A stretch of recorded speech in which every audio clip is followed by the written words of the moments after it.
আসসালামু আলাইকুম রহমতুল্লাহ বরকাত। আলহামদুলিল্লাহ রবিল আলমিন ওয়াল আকিবাতু লিল মুত্তাকিন ওয়াসসালাতু ওয়াসসালামু আলা সাইয়্যিদিল মুরসালিন ওয়া আলা আলিহি ওয়া আসহাবিহি আজমাইন, আম্মা বাদ। দর্শক শ্রোতা ভাই ও বোনেরা, জীবনের আলো তাফসিরুল কোরআনের এই সুন্দর পর্বে আপনাদের সবাইকে বরাবরের ন্যায় আজও স্বাগতম, মোবারকবাদ, ধন্যবাদ জানাচ্ছি। সম্মানিত ভাই বোনেরা, ইতিপূর্বে আপনারা দেখেছেন আমরা ধারাবাহিকভাবে কোরআনে কারিমের অর্থানুবাদ, হালকা তাফসির এবং এর ফায়দাগুলো, উপকারগুলো আমরা আপনাদের সামনে তুলে ধরে থাকি। আজকেও ইনশাআল্লাহ আমরা আমাদের সেই ধারাবাহিকতা রক্ষা করার চেষ্টা করব। প্রথমে তৌফিক কামনা করছি আল্লাহ সুবহানাহু ওয়া তাআলার কাছে, তিনি যেন আমাদের এই উদ্যোগের মাধ্যমে কোরআনের সাথে আমাদের সম্পর্ককে আরও নিবিড়, আরও মজবুত, আরও সুন্দর করেন। এরই মাধ্যমে যেন আমাদের দুনিয়া আরও সুন্দর হয়, আর আখিরাত যেন হয় নাজাতের, মুক্তির এবং সফলতার। সম্মানিত ভাই বোনেরা, আমরা সূরা ইউসুফ থেকে আলোচনা করছিলাম, তাফসির করছিলাম। আজকে আমরা আলোচনা করব সূরা ইউসুফের 16 থেকে 18 নং আয়াত পর্যন্ত এই 3টি আয়াতের। আসুন প্রথমে আমরা এই 3টি আয়াতের তেলাওয়াত শুনে নেই, তারপরে ধীরে ধীরে কঠিন শব্দগুলোর শব্দ বিশ্লেষণ, তারপরে ইনশাল্লাহ আমরা অর্থ, তাফসির, বিশ্লেষণ, শিক্ষা ইত্যাদি আপনাদের সামনে ধীরে ধীরে তুলে ধরার প্রয়াস পাবো।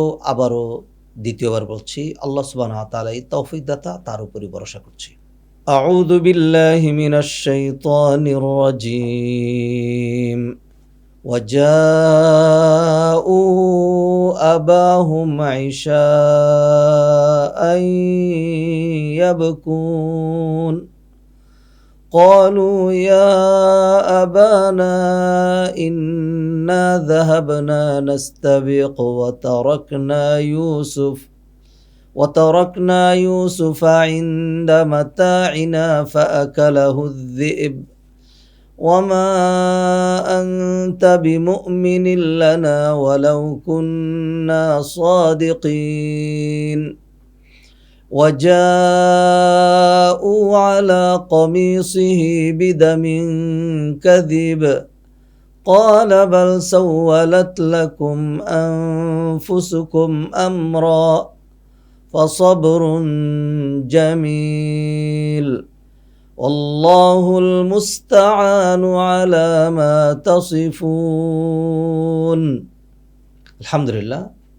সম্মানিত ভাই বোনেরা, আমরা সূরা ইউসুফের তিনটি আয়াতের তেলাওয়াত শ্রবণ করলাম।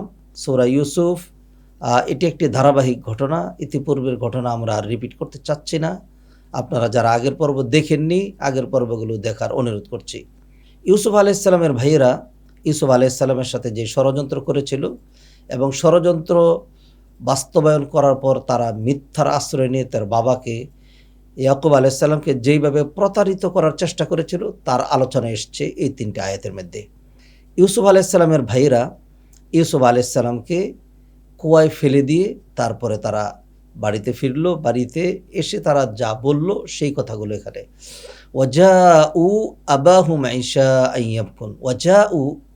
জাউ তারা আসলো, আবাহুম তাদের পিতার কাছে, আবুদ মানে বাবা, সেখান থেকে আবাহুম তাদের পিতার নিকট, এবং তাদের পিতা ইয়াকুব আলাইহিস সালাম।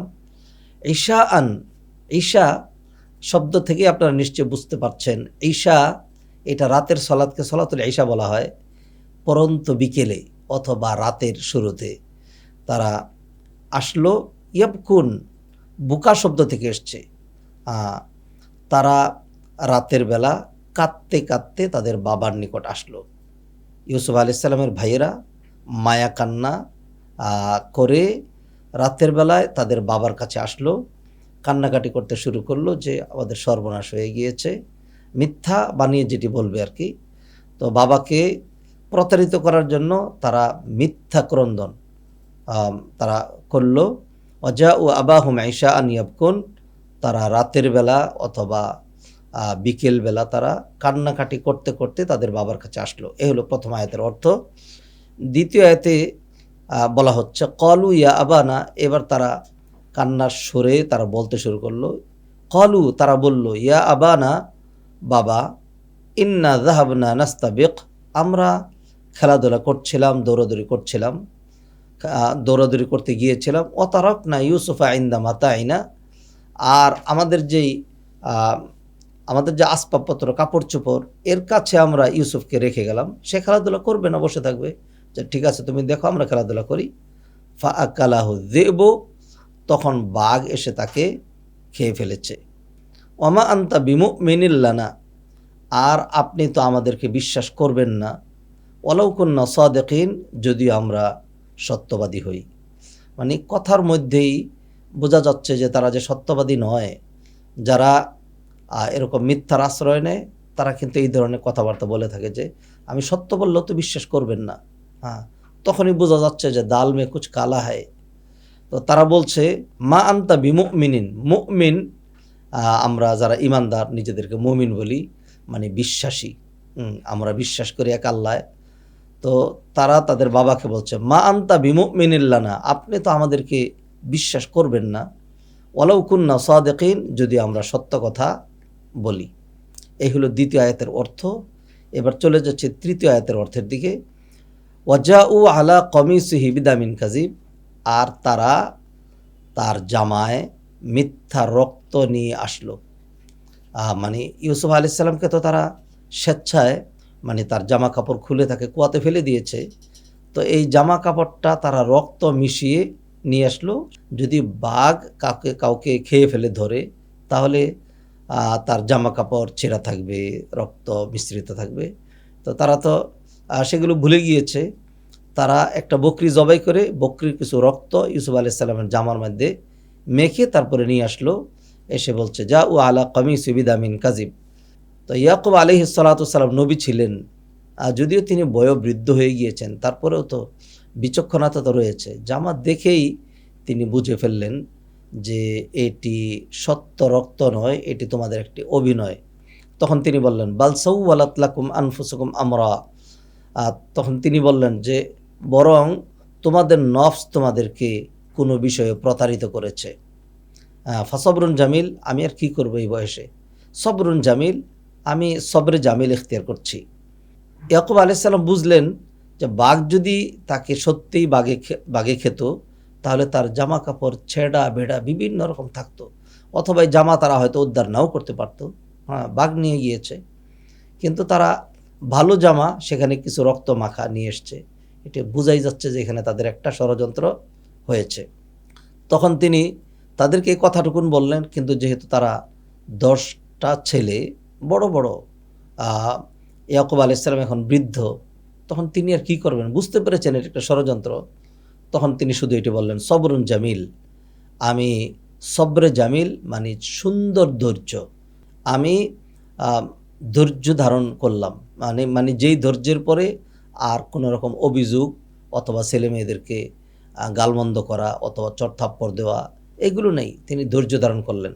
এরপরে বললেন আল্লাহুল মুস্তাআনু আলা মা তাসিফুন, আর তোমরা যা বলছো সেই ব্যাপারে আমি আল্লাহর কাছে আশ্রয় চাচ্ছি। আল্লাহুল মুস্তাআন, আল্লাহই আশ্রয় স্থল, আশ্রয় চাওয়ার জায়গা। আলা মা তাসিফুন, তোমরা যে বর্ণনা দিলে সেখান থেকে।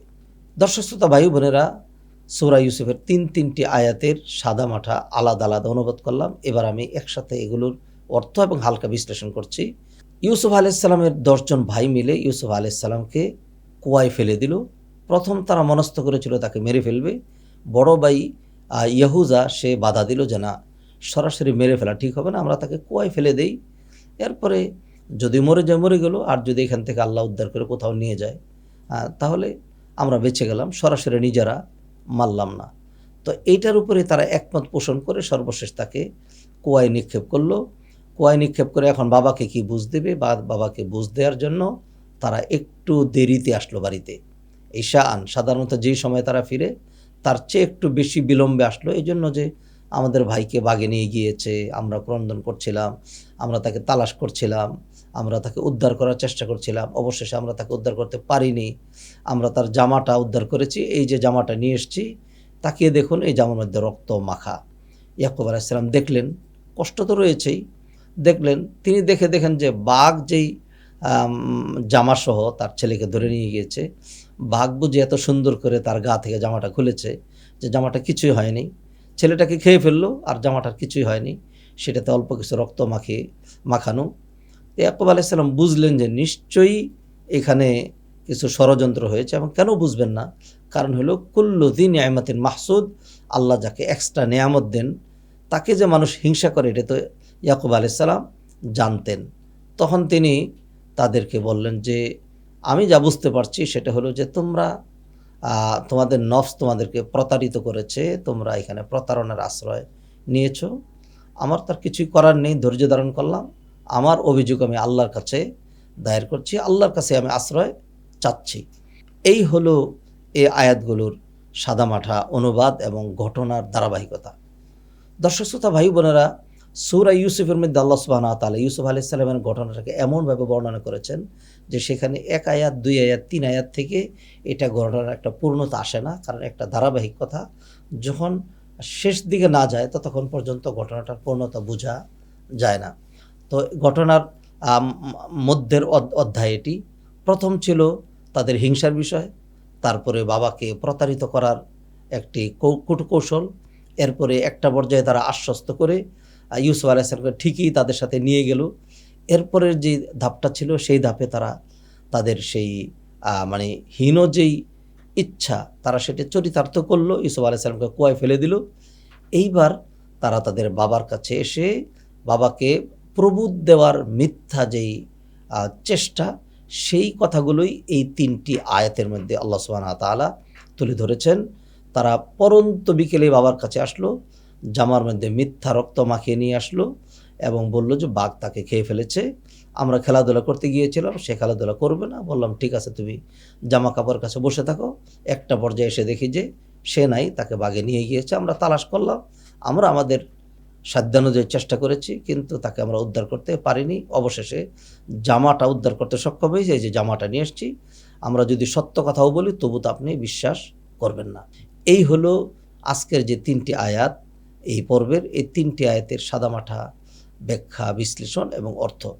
দর্শক শ্রোতা ভাই বোনেরা, এই আয়াতগুলো থেকে আমরা যে শিক্ষা পাচ্ছি তার মধ্যে প্রথম যে শিক্ষাটা সেটা হলো যে ইয়াকুব আলাইহিস সালামের যে 10 জন ছেলে তারা ইউসুফ আলাইহিস সালামের বিরুদ্ধে যে এরকম জঘন্য ষড়যন্ত্র এবং পরবর্তীতে বাবার সাথে মিথ্যা বলার যেই উদ্যোগটি নিয়েছিল তারা, এখান থেকে আমরা যেটি বুঝতে পারছি সেটা হলো যে তারা যদিও নবীর সন্তান কিন্তু তারা নিজেরা নবী নন।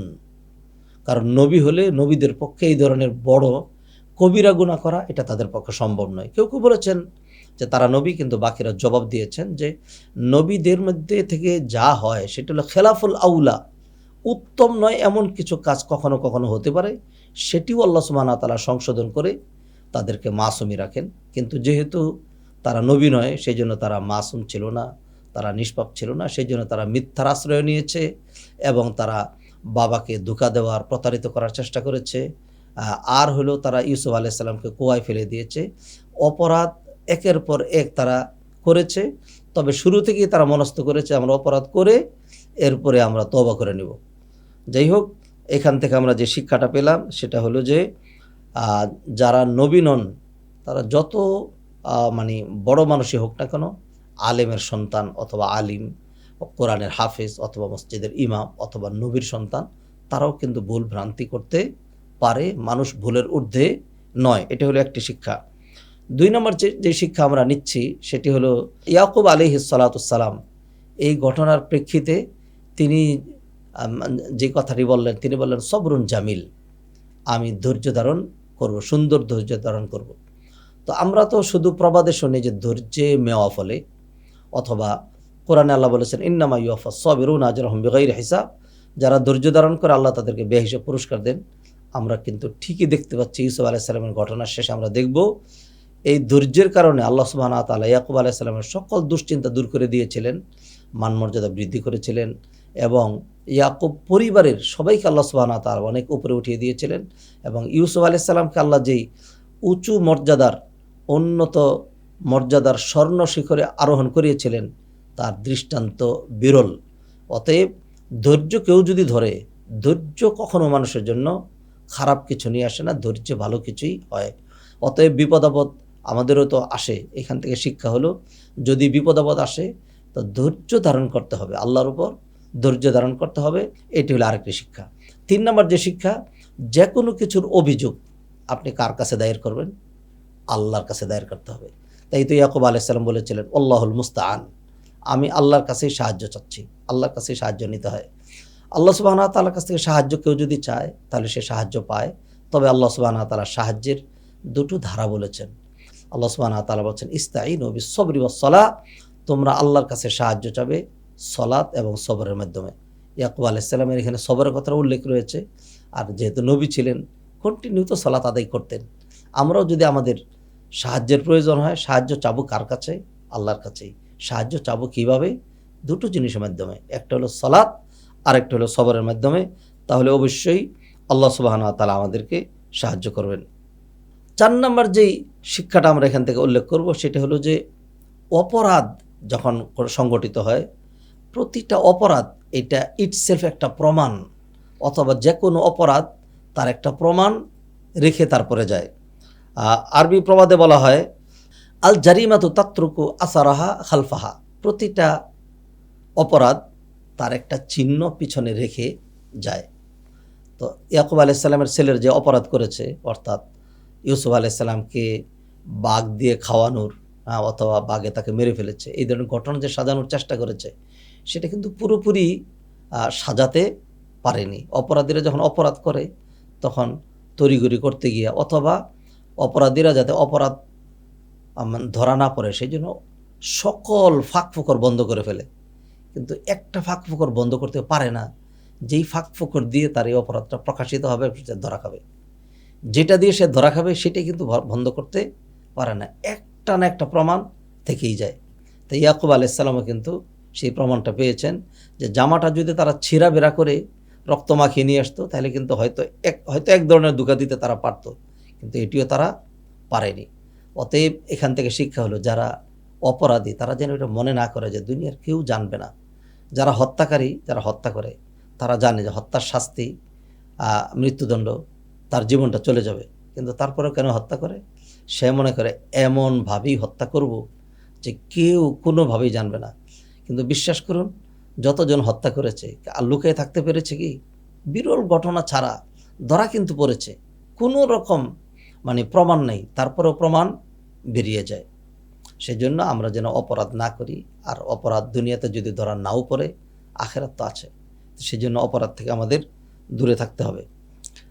লাস্ট যে শিক্ষাটা আমরা উল্লেখ করব সেটা হলো যে একজন মুমিন বিচক্ষণ হতে হবে। সবসময় বাহ্যিক অবস্থার উপরে আপনি যদি আকলকে, বিবেককে, বিচক্ষণতাকে কাজে না লাগিয়ে শুধু বাহ্যিক অবস্থা দেখেন তাহলে কিন্তু ধোঁকা খেয়ে যাবেন।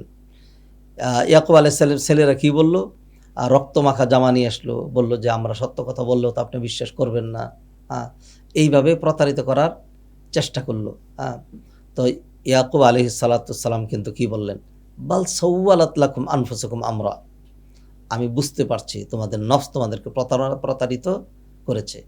তো তারা যেই নাটক সাজিয়েছিল, চোখের পানি ছেড়ে দিয়ে ক্রন্দন করতে করতে ইউসুফের জামা নিয়ে এসে বাবার কাছে যেইভাবে তারা বিলাপ করছিল, দেখাচ্ছিল যে তারা ভাইয়ের ব্যথায় ব্যথিত, আসলে তাকে বাঘে খেয়ে ফেলেছে, এটা যে মিথ্যা ছিল এতে কোনো সন্দেহ নাই।